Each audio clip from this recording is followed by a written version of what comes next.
Hi කොහොමද මගේ ලස්සන ළමයි ටික ලස්සන වෙන ගමන් නේද ඔයාලා ඉන්නේ? අද අපේ චැලෙන්ජ් එකේ දෙවනි දවස. ඇස් වටේ තියෙන කළු ගතිය අයින් කරන ගමම ස්කින් එකත් ග්ලෝ අප් කරගමු. එන්න මාත් එක්ක මේ ෆේස් පැක් එක හදමු. මේක හදාගන්න අපිට ඕන වෙනවා සුදු හඳුනුයි, කඩල පිටි, රෝස වතුර හරි කෝල් වතුර හරි. දැන් මං ඊයේ ඔයාලට කිව්වනේ අපේ ස්කින් ටයිප්ස් 4ක් තියෙනවා කියලා. ඉතින් මේ පැක් එක අපේ ඕනම ස්කින් ටයිප් එකක කෙනෙක්ට පාවිච්චි කරන්න පුළුවන්. පිම්පල්ස් තියෙන කෙනෙක්, ඔයිල් ස්කින් එකක් තියෙන කෙනෙක්, ඩ්‍රයි ස්කින් එකක්, සෙන්සිටිව් ස්කින් එකක් මේ ඕනම කෙනෙක්ට මේ පැක් එක පාවිච්චි කරන්න පුළුවන්. පාවිච්චි කරා කියලා වැඩක් නැහැ නේද? රිසල්ට් එක නැත්තම් නෑ. මේ ඕනම කෙනෙක්ට හොඳම රිසල්ට් එක මේකෙන් ගන්න පුළුවන්. මේ දවස්වල අපි හැමෝටම තියෙන ප්‍රශ්නයක් තමයි ඇස් වටේ කළු වෙන එක. සුදු හඳුන් පැක් එකත් එක්කම අද අපි ඇස් වටේ කළු වෙනවටත් පැක් එකක් පාවිච්චි කරනවා. මේක හදාගන්න අපිට ඕන වෙන්නේ මී පැණි, කෝපි කුඩු ටිකකුයි විතරයි. මේ හදන හැම පැක් එකකම දාන්න ඕන ඉන්ග්‍රීඩියන්ට්ස්, ඒ වගේම ගන්න ඕනි ප්‍රමාණවල් ඔක්කොම ඩිස්ක්‍රිප්ෂන් බොක්ස් එකට දානවා. පැක් එක ඇප්ලයි කරන්න කලින් හැමදාම කියනවා වගේ මූණ හොඳට ක්ලෙන්ස් කරගන්න ඕනේ. ක්ලෙන්ස් කරගත්ත අපේ ෆේස් එකට තමයි ඔන්න දැන් මම මේ ඇස් වටේ කළු වෙලා තියෙනවට මේ පැක් එක ඇප්ලයි කරන්න හදන්නේ. පින්සලක් පාවිච්චි කරලා මේක ඇප්ලයි කරනවා නම් අපිට හරියටම මේක අපේ ඇස් වටේ ගා ගන්න පුළුවන් වෙන තැන්වල වදින්න නැති වෙන්න.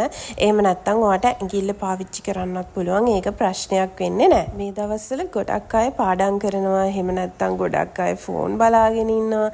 එහෙම නැත්නම් ලැප්ටොප් එක පාවිච්චි කරනවා. ඔන්න ඔය හේතුන් මත අපේ ඇස් වටේ කළු වෙනවා. විතරක් නෙමෙයි අපේ ඇස් වටේ ලේ ගමනාගමනය අඩු වුණාමත් ඇස් වටේ කළු වෙනවා. මේ වීඩියෝ එක දිගටම බලාගෙන ඉන්න. මොකද මම ඔයාලට කියලා දෙනවා අද මසාජ් එකක් කරන්නෙත් කොහොමද කියලා. දැන් මේ මම පෙන්නන විදියට ඔයාගේ ඇස් වටේටම මේ පැක් එක ඇප්ලයි කරගන්න පුළුවන්. ඇහේ යටට විතරක් නෙමෙයි උඩටත් මෙන්න මේ පැක් එක ඇප්ලයි කරගන්න. මොකද ඇස් වටේම කළු ගතිය අයින් කරගන්න නම් අපි ඇස් වටේටම මේ පැක් එක ඇප්ලයි කරගන්න ඕනේ. ඒකෙම ඔයාගේ ලිප්ස් අඳුරු වෙලා තියෙනවා නම් ඔයාට මේ පැක් එකම පාවිච්චි කරන්න පුළුවන් ඔයාගේ ලිප්ස් වලට. ඔන්න දැන් අපි යන්නේ ෆේස් පැක් එක ඇප්ලයි කරගන්න. අපි දැන් හොඳට මූණ පිරිසිදු කරගෙනනේ තියෙන්නේ. ඊට පස්සේ අපි මේ ෆේස් පැක් එක හොඳට අපේ මූණට ඒ වගේම බෙල්ලට හරි විදියට ඇප්ලයි කරගන්න ඕනේ. අපේ හැම තැනටම හරියට වැදෙන විදියට මේ පැක් එක ඇප්ලයි කරගන්න ඕනේ. සුදු හඳුන් වලින් අපේ මූණට මොකද්ද වෙන්නේ? සුදු හඳුන් කියන්නේ අපේ ඉස්සර ඈත අතීතයේ හිටපු අපේ මුතුන් මිත්තනුත් පාවිච්චි කරපු දෙයක්. අපේ ස්කින් එක ඉක්මනටම ග්ලෝ අප් කරන්න පුළුවන් වගේම මූණේ තියෙන අඳුරු ලප කැලල් අයින් කරන්නත් සුදු හඳුන් වලට පුළුවන්. ඔන්න දැන් හරි විනාඩි 30ක් වගේ කාලයක් මම පැක් එක මූණේ තියාගත්තා. ඔයාලට පේනවා ඇති හොඳට මගේ මූණට මේ පැක් එක අල්ලගෙන තියෙන්නේ. ඊට පස්සේ මම මෙන්න මේ වගේ තුනී රෙදි කෑල්ලක් අරගෙන වතුරෙන් පොඟවල ඉවර වෙලා හිමීට මගේ මූණේ තියෙන මේ පැක් එක අයින් කරන්න පටන් ගන්නවා. අපි ඇස් වටේ තියෙන පැක් එක හරිම සියුම් විදියට තමයි අපි අයින් කරගන්න ඕනේ. වතුරෙන් රෙදි කෑල්ලක් පොඟවල ඉවර වෙලා එහෙම නැත්නම් ඔයාලට පංච් කෑල්ලක් පාවිච්චි කරන්නත් පුළුවන්. ඉවර වෙලා හොඳට මූණ වොෂ් කරගන්න පිරිසිදු වතුරෙන්. වොෂ් කරාට පස්සේ බලන්න හොඳ ග්ලෝ අප් එකක් හම්බ වෙනවා මූණට. ඇත්තටම කියන්න ඕන මේක සුදු වෙනවා නෙමෙයි ස්කින් එක ග්ලෝ අප් වෙන එක තමයි වෙන්නේ. ඉතින් ඊට පස්සේ දැන් මම මේ කෝමරික ජෙල් එකක් ඇප්ලයි කරනවා. ඔන්න මම ඔයාලට කිව්වානේ මම අද මසාජ් එකක් කරන හැටි කියලා දෙනවා කියලා. ඔන්න ඒක කරන්නයි මේ හදන්නේ. මුලින්ම කෝමරික ජෙල් එක හොඳට අපේ ෆේස් එකට මෙන්න මේ විදියට ගා ගන්න ඕනේ. ඔයා හැම වෙලේම මතක තියාගන්න ඕනේ දෙයක් තියෙනවා.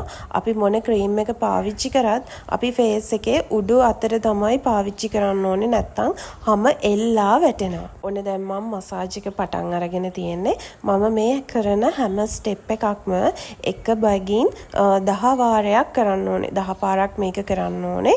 ඉතින් වෙලාවක් අරගෙන ඒකත් ඔයා කරන්න try කරන්න. දැන් මගේ මසාජ් එක ඉවරයි. ඔන්න මම ඩේ ක්‍රීම් එක ඇප්ලයි කරන්න යන්නේ. මොකද මම මේ ෆේස් පැක් එක උදේ වරුවේ තමයි ඇප්ලයි කරේ.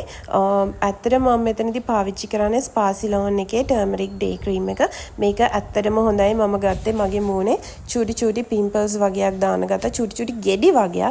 අන්න ඒක අඩු කරගන්න තමයි. ඇත්තටම මේක මට සති එකමාරක වගේ කාලයක් ඇතුළත අඩු වුණා.